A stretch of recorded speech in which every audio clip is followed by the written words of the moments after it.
Welcome back to the Deep Dive. We're here to take those huge, complex stories and, well, boil them down to the core insights, the stuff you really need to grasp. And today, we're tackling a big one, possibly one of the most talked about, celebrated, and let's be honest, controversial careers in modern sports. Absolutely. We're diving into the 20-year saga of Kobe Bryant. 20 years, all with one team. The Los Angeles Lakers, I mean, that loyalty alone is pretty remarkable in today's game.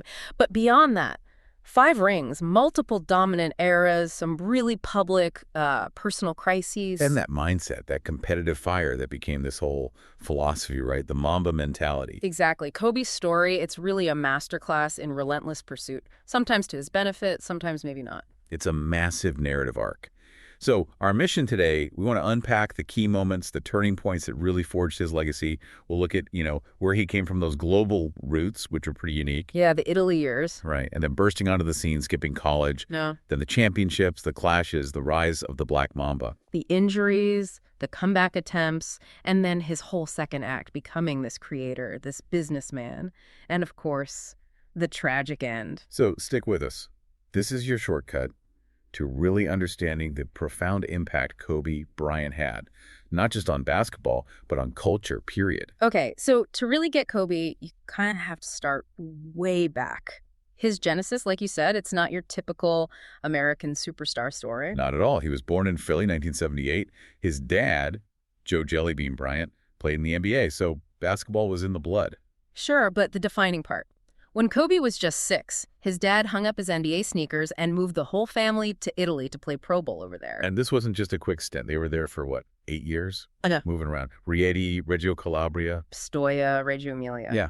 A significant chunk of his childhood. And he learned Italian, fluently. That experience, that immersion, it gave him a totally different worldview than most kids growing up stateside. And he got really into soccer, right? Yeah. A big AC Milan fan. He was. And you can kind of see that influence later, I think. The footwork, the constant movement, the tactical awareness, maybe. Soccer demands that. Makes sense. He didn't lose touch with basketball, obviously. No way. His grandfather was key there. He'd mail tapes of NBA games over. Kobe would just devour them, study them obsessively. Like homework. Totally.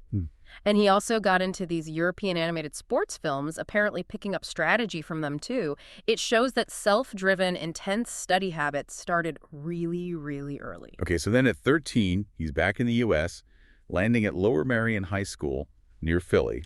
It wasn't instant glory, right? No, his freshman year, the team was bad. 4 wins and 20 losses bad. That must have been a shock after being, the kid who grew up around pros. But he turned it around fast. Dramatically. His skill level was just off the charts for high school. He literally played every position on the floor. Junior year, the numbers are just insane. 31 points, 10 rebounds, 5 assists a game, basically carrying the whole team. And it paid off senior year, led them to a state championship, their first in over 50 years, finished 31-3. And get this, he broke the all-time scoring record for Southeastern Pennsylvania, past Wilt Chamberlain, past Lionel Simmons. These are legends. He did that in high school. It's incredible. So naturally, all the awards followed in 96. Yeah. Naismith Player of the Year, Gatorade Player of the Year. McDonald's All-American. Plus, he wasn't, just an athlete. He scored 1080 on his SATs. He could have gone anywhere. Duke, North Carolina, you name it. But he didn't. He made that jump straight to the NBA draft at 17. Which was a huge risk back then. Only the 6th player ever to do it. People questioned it big time. Was he ready? Could he handle it? But someone believed. Jerry West. Oh, Jerry West was sold. There are stories about Kobe's pre-draft workout for the Lakers. West apparently watched him just dominate former Lakers players they brought in to challenge him. Said he marched over them. Wow. West was convinced. Reportedly told his staff, we got to get this kid no matter what. Which leads us to that draft day trade. Charlotte Hornets pick him 13th. But everyone knew what was up. That pick was immediately flipped to the Lakers. For Vlade Divac, their starting center. Right. And this is the key part people sometimes miss. The trade wasn't just about getting Kobe, though West desperately wanted him. It was primarily about clearing Vlade's salary off the books. Why? Because they needed that cap space to make a run at the biggest free agent on the market that summer, Shaquille O'Neal. Okay, so moving Divac was step one to getting Shaq. Exactly. Getting Kobe was, in a way, the incredible franchise-altering consequence of making room for Shaq. It's kind of ironic, isn't it? The move to land the superstar big man also netted them the young guy who would eventually become his biggest rival and partner. Absolutely. The Lakers basically landed their entire next decade, maybe 2 decades, of dominance in that one off-season maneuver. They just didn't fully realize the scale of the Kobe part yet. So Kobe lands in L.A. in 1996, youngest player in the league, barely 18. Yeah, 18 years, 72 days. And later that season, youngest starter ever at 18 and 158 days. It was a steep learning curve, especially playing alongside Shaq, who is, the most dominant force in the game. He did start right away, came off the bench, mostly. Mostly, yeah. Showed flashes, though. That raw talent was undeniable. And then he wins the 97 slam dunk contest. Right, youngest champ ever there, too. That definitely put him on the map for casual fans. Pure explosion. But the real test, I think, the moment that showed his core makeup, came in the playoffs that same rookie year. Western Conference semis against Utah. Yeah, the air ball. The 4 air balls. Yeah. Game 5, crunch time, Lakers are trying to survive. Shaq fouls out. And who steps up to take the big shots? The 18-year-old rookie. And misses everything. Badly. Air balls. 4 of them. In the final minutes and overtime, it was brutal. But afterwards, Shaq actually praised him, said he was the only guy with the guts to take those shots. That says a lot, that sheer audacity, that self-belief, even when it backfired spectacularly. That was kind of Kobe in a nutshell, even then. Totally. And he learned fast. Second season, his minutes jump, his scoring doubles. He gets voted an all-star starter in 98. Youngest ever, again. And then gets paid. Signed that big extension, 6 years, $70 million. During the lockout, the Lakers clearly saw him as the future alongside Shaq. Definitely. But the dynasty, the real dynasty, didn't kick off until Phil Jackson arrived in 99. The Zen master. And the triangle offense. Exactly. The triangle was so important. It wasn't just about X's and O's. It was a system that demanded players read the game, trust each other, and, crucially for them, find a way for Kobe and Shaq to coexist effectively. So it helped define their roles. Yeah. Shaq dominated inside, obviously. Kobe became the elite perimeter, threat scoring, cutting, even making plays. It forced some discipline on Kobe's, let's say, individualistic tendencies, while leveraging Shaq's massive presence. And Kobe thrived. All NBA, all-star, all defense. He became a complete player. And it worked. 3 straight titles. 2000, 2001, 2002. Just dominance. Pure dominance, but punctuated by these moments of incredible Kobe resilience. Like the 2000 Western Conference Finals. Against Portland. Oh, Game 7. That was legendary. Lakers down big in the 4th, roaring back. And then that iconic alley-oop from Kobe to Shaq to basically seal the series. That image summed up their potential together. And then the finals that year against Indiana. He got hurt, right? Yeah, Game 2. Twisted his ankle landing on Jalen Rose's foot. Rose later admitted he intentionally slid his foot under him. Dirty play. So Kobe missed Game 3. But came back for Game 4. Played through the pain, scores 22 in the second half, hits the game winner in overtime after Shaq fouled out. Just pure grit, playing on one good ankle. Incredible. By the time they swept the Nets in 2002, he was only 23 and already had 3 rings. Youngest ever to do that. His reputation for being clutch, especially in the fourth quarter, was cemented. He was taking over games late, sometimes even overshadowing Shaq, which, well, that started causing friction. Yeah, that tension between them was always simmering, wasn't it? Always. And it was about to boil over just as a massive personal crisis hit Kobe, summer of 2003. The accusation in Eagle, Colorado. Right, the sexual assault case. Yeah. That changed everything. It was a firestorm. Professionally, personally. He admitted to adultery, but insisted the encounter was consensual. The media coverage was relentless. His image took a huge hit. And the sponsors reacted immediately. McDonald's, Nutella. Gone. Jersey sales dropped off a cliff. Nike had just signed him to this huge deal, but they basically put him on ice for a year. Didn't use his image, delayed his shoe. It showed just how toxic the situation felt at the time. The criminal charges were eventually dropped because the accuser wouldn't testify. Right. But there was a civil suit settled privately, and Kobe issued that public apology acknowledging the harm she experienced. It was a dark, difficult period, and you have to imagine it fueled that intense, almost bunker mentality he developed on the court. Even with all that swirling, the Lakers tried to keep the dynasty going. Brought in Karl Malone and Gary Payton for the 03-04 season, the super team. Looked great on paper. They made it back to the finals. But then ran into the Detroit Pistons. And got absolutely dismantled. The Pistons' defense, their teamwork, it just smothered the Lakers' stars. Lost in 5. Pretty shocking upset. And that was really the end of the Shaq-Kobe era, wasn't it? Yeah, that loss kind of sealed it. The friction, the Colorado situation hanging over everything. It was untenable. The Lakers management had to choose. And they chose Kobe. They did. They traded Shaq to Miami. Kobe re-signed that massive 7-year deal, rejecting the Clippers' offer. He was now officially the man in LA, no question, but under a massive spotlight and with a lot to prove. Okay, so Shaq's gone. Kobe's the undisputed leader. He gets the huge contract, stays with the Lakers after flirting with the Clippers. Right. Turning down $100 million from the other LA team was a statement. He was betting on himself and the Lakers' ability to rebuild around him. But it wasn't smooth sailing at first, right? Yeah. That 04-05 season was rough. Really rough. They missed the playoffs entirely, and then Phil Jackson publishes his book, The Last Season, and famously calls Kobe uncoachable. That didn't exactly help the perception issues. Ouch. But then Phil came back. He did, in 2005. And interestingly, reports suggest the dynamic was different the second time around. Maybe Kobe had matured a bit, maybe Phil adapted. They seemed to find a way to work together more effectively. And Kobe just unleashed. This is the Black Mamba era. This is peak Mamba. The scoring numbers become absolutely astronomical. And it leads to maybe the single most iconic regular season performance ever. January 22nd, 2006. The 81-point game. 81 points against the Toronto Raptors. It's just mind-boggling. Second highest total in NBA history. Behind Wilt's 100. Yeah. But people always say Kobe's 81 was different. Why? Well, context is key. Wilt's 100 came in a blowout. His teammates were force-feeding him the ball inside against an overmatched opponent. Kobe's 81, the Lakers were losing at halftime that game by 14. Yeah. He scored 55 points in the second half alone to bring them back. And he did it mostly from the perimeter jumpers, threes, free throws. It wasn't a gimmick. It was him single-handedly dragging a pretty mediocre team to a win. He accounted for 66% of their points that night. It's unbelievable. Just pure offensive will. Yeah. It redefined what was possible for a guard. And it wasn't a one-off explosion. That whole period was insane scoring-wise. He won the scoring title that year, averaging 35.4 points per game. 35.4. Only the fifth guy ever to average 35+. And then he won it again the next year, averaging 31.6. The consistency was unreal. Didn't he have some crazy scoring streaks, too? Oh, yeah. In 2006, he had 4 straight games scoring 45 or more points, joined Wilt and Elgin Baylor in that club. Then, in 2007, he topped that. 4 straight games scoring 50 or more. Only Wilt had ever done that before. The scoring burden he carried was just immense. And this is when he switched numbers from 8 to 24. Yep, for the 06-07 season. He said 24 represented 147 dedication, a new chapter. It was his first number back in high school.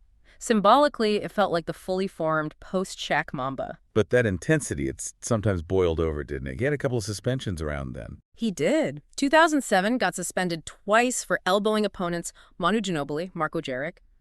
The league called them unnatural motions. It just showed that aggressive edge, that hyper-competitiveness that defined him. Sometimes it crossed the line. So, incredible individual stats, but was the team winning again yet? They were getting better, but the real turning point came in 2008, the trade for Pau Gasol. Ah, yes, Pau. That changed everything. Instantly, Kobe finally had that skilled, high IQ partner again. Gasol wasn't Shaq, but he was incredibly talented and, crucially, seemed willing to be the clear number 2. The Lakers went from a fringe playoff team to a title contender overnight. And Kobe got his MVP award that year, finally. Yep, 2008. Led the Lakers to the best record in the West, 57 wins, and he did it while playing with a torn ligament in his shooting hand's pinky finger. Seriously, he played through that. The whole second half of the season and the playoffs. Delayed surgery until after the Olympics that summer. Just incredible toughness. But they lost in the finals that year, didn't they? Yes. To Boston. They did. 6 games to their rivals, the Celtics. And that loss, apparently it just absolutely fueled Kobe for the next 2 years. He was obsessed with getting revenge. And he got it. Oh, did he ever? Back-to-back championships. 2009, they beat the Orlando Magic. Kobe gets finals MVP. And then 2010, the rematch. The epic 7-game slugfest against the Celtics. Lakers win Game 7 at home. Kobe gets his 5th ring and a 2nd finals MVP.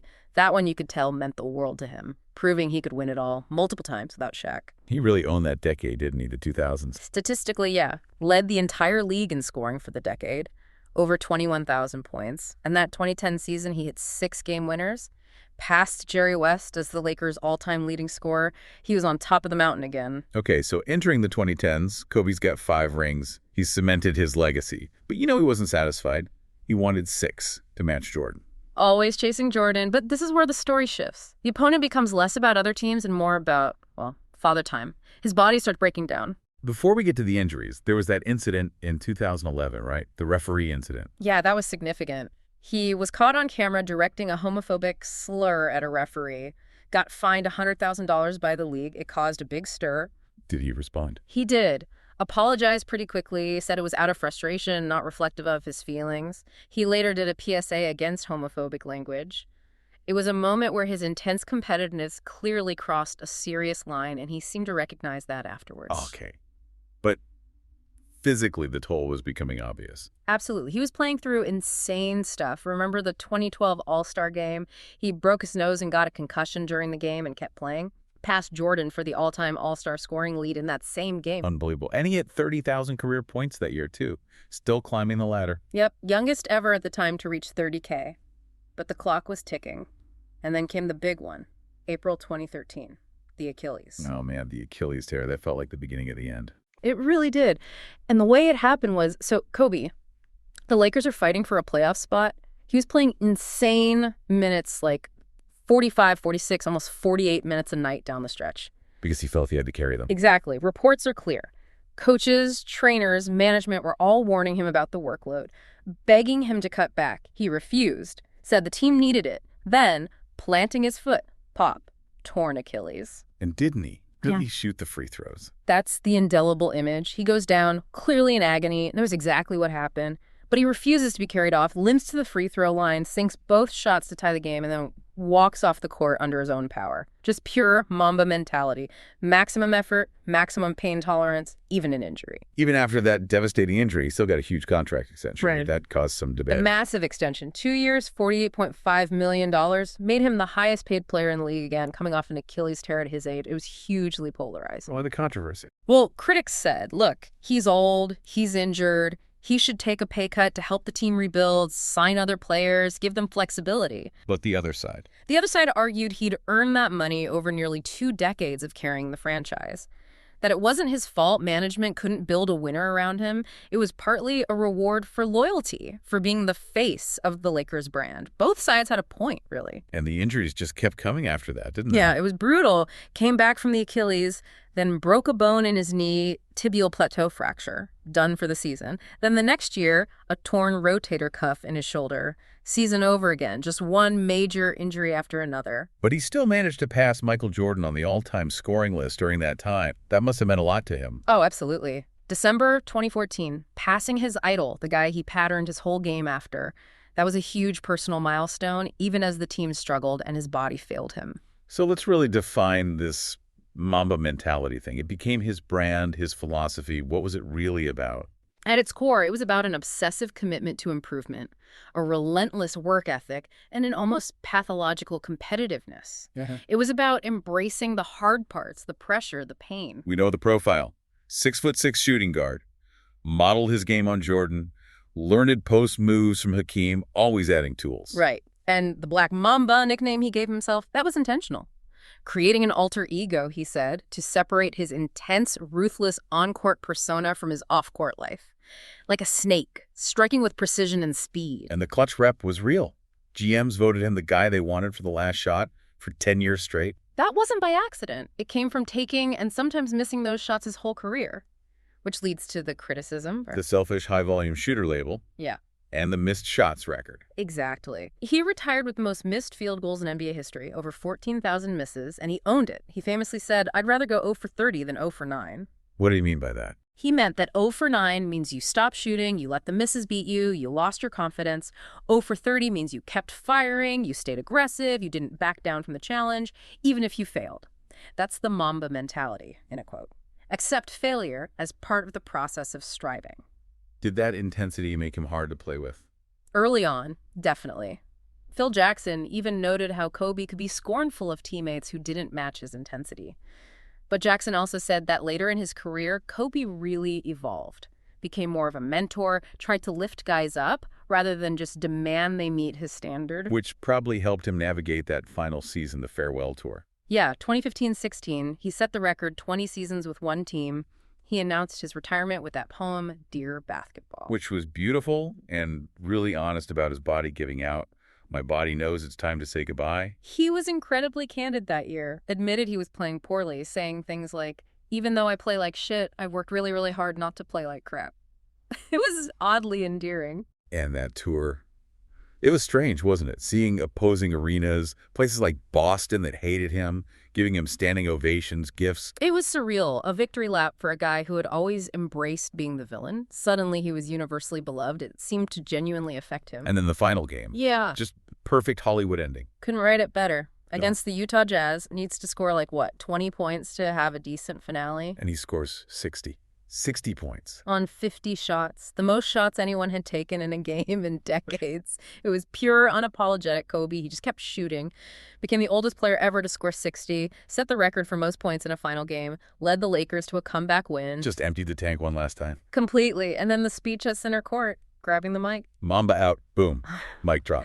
The perfect exit. So his Lakers career ends, but Kobe wasn't just a Laker, right? He was huge internationally. Team USA. Oh, yeah. The Olympics. Yeah. He was central to that whole redeem team narrative in 2008. Absolutely critical. They needed to restore USA basketball's dominance after the '04 disappointment. Kobe brought that leadership, that defensive intensity, and in the gold medal game against Spain, he took over. Scored 13 points in the fourth quarter, hit the big shots, sealed the win. Clutch again. Then he won another gold in London in 2012. Finished his national team career undefeated in major tournaments. 26-0. Perfect record. So after basketball, did he just relax? Golf? Not a chance. He attacked his post-playing career with the exact same Mamba mentality. Immediately pivoted to storytelling, creativity, business. Starting with Dear Basketball. The poem became a film. An animated short film. And what happens? It wins an Oscar in 2018. An Academy Award. For Best Animated Short. That's incredible. Historic even. First African-American to win in that category. First former pro athlete ever nominated for, let alone win, an Oscar. He approached filmmaking like game film, studied, prepared, obsessed over details. And he set up his own production company, Granity Studios.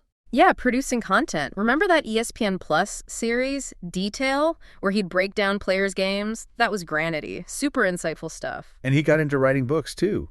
Young adult novels. The Wisnerd series. Fantasy meets basketball. It became a bestseller, even topped the New York Times list after his death.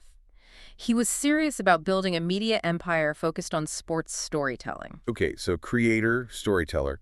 What about the business side? Just as ambitious. Founded Kobe Inc. back in 2014.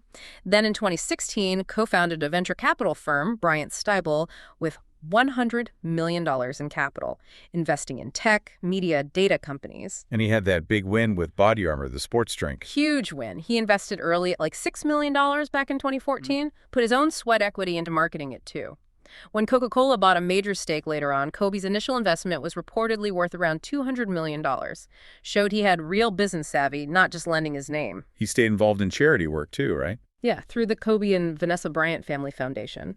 Focused on helping homeless families in L.A., youth sports programs. He was an ambassador for After School All-Stars, too. Giving back was part of the Mamba brand as well. And he literally wrote the book on his philosophy, The Mamba Mentality, How I Play. Basically codified it. Laid out his approach to preparation, competition, dealing with adversity. It became a manual for high achievers in any field, not just sports. It felt like he was just getting started on this massive second act. Yeah. And then January 26, 2020. Yeah. Just unbelievable tragedy. The helicopter crash in Calabasas. Kobe, his daughter Gianna, who was only 13, and a budding basketball star herself. And 7 other people. Yeah. Parents, coaches, teammates. Heading to Gianna's game at the Mamba Sports Academy he'd founded. Just devastating. The world basically stopped. The NTSB investigation later found it was likely pilot error, disorientation in heavy fog, no mechanical failure, just a horrific accident. The outpouring of grief was global. Immediate. Immense. The NBA postponed the Lakers game scheduled for that week. First time they'd done that for something non-weather related since the Boston Marathon bombing. Tributes everywhere. And the league renamed the All-Star MVP award after him, the Kobe Bryant MVP award. A fitting tribute. His legacy was instantly solidified in those tragic circumstances. Posthumously inducted into the Hall of Fame in 2021, named to the NBA 75th anniversary team. And the Lakers had already retired both his numbers, 8 and 24. The The only player in history to have two numbers retired by the same team. Acknowledging those two distinct legendary careers he had within one tenure, and the memorials continue, there's a statue at the crash site now. And the big one outside the arena, Crypto.com Arena now, unveiled in 2024. Right. A statue he apparently had input on before he passed, honoring number 8, number 24, and Gianna's number 2 as well, keeping their legacies linked together physically. So when you step back and look at the whole picture, Kobe Bryant's career, the sheer volume is just, it's immense. It really is. 4th all-time in scoring over 33,000 points, 18 All-Star games, 5 championships, 12 all-defensive teams. That often gets overlooked, how great he was defensively. And a first player ever with 30,000 points and 6,000 assists. Showed he wasn't just a scorer, even with that reputation. But like we've discussed, this deep dive really shows his impact stretched so far beyond basketball stats. Olympic champion, Oscar winner, successful investor and entrepreneur, author. It all comes back to that Mamba mentality, doesn't it? The relentless drive, that obsessive preparation, that competitive isolation he applied to everything he did. He truly was defined by taking the hard road, the difficult shot, which, yes, led to championships and scoring records, but also led to the record for most missed shots. It's two sides of the same coin. So the final thought for you, the listener, after diving deep into Kobe's story, kind of leaves us with a challenging question, I think. Yeah. His entire career suggests that reaching your absolute maximum potential might demand embracing enormous risk, accepting public failure on a massive scale, maybe even being misunderstood along the way. So how often are we in our own lives, our own pursuits, truly willing to adopt that Mamba mentality? To take those risks, knowing the cost of missing, the cost of failure can be incredibly high. Something to chew on. It's the core tension of his legacy. Indeed. Think about that until next time on The Deep Dive.